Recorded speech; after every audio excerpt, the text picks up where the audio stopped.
Bishop Ụka Anglican na Diocese Agụata Right Reverend Samuel Ezeofor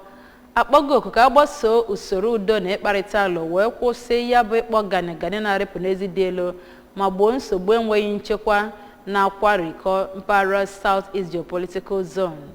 Bishop Ezeofor onye kpọrọ oku a na St. James Anglican Church na Nka kansụl ime obodo Orumba North n'oge ọ na-agụpụta ozi ya nyegara ndị bịara agba nke abụọ nke ọgbakọ sinọdụ nke isi nke ya bụ diocese mere ka amata na ya bụ okpoko dị oke mkpa iji wee fụ na enwere udo n'ala Nigeria ọkachasị na mpaghara South East. Onye nta akụkọ anyị bụ Daniel Ezigwe kọrọ akụkọ a n'uju.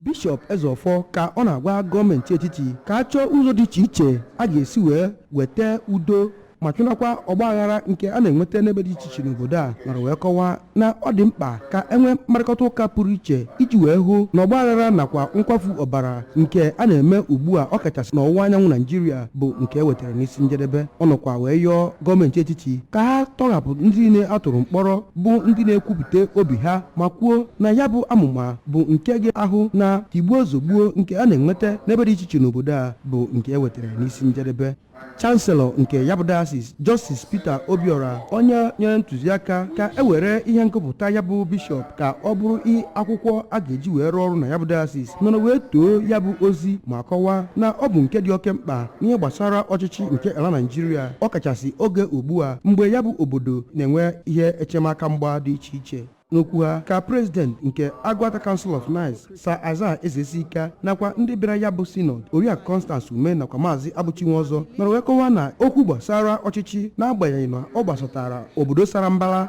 bụ nke gbasakwara ezinụlọ ebe ha nọ wee kọwaa na ozi ya bụ bishọp bụ nke metụtara ndị ji ọkwa dị iche iche ma bụrụkwa nke na-akpọku nne na nna na ọrụ ha dị iche iche. Archbishop nke Ecclesiastical Province nke Niger nakwa Bishop nke Awka Diocese Most Reverend Azanda Ibezim nke Church of Nigeria Most Reverend Maxwell Anekwenwa na onye nobrika Archbishop nke Niger Province Most Reverend Godwin Okpala nakwa ndị bishọp ndị ọzọ dị iche iche bụ ndị bịara ya bụ Synod site na Nka n'okpuru ọchịchị kansụl Orumba North. Abụ m Daniel Ezigwe.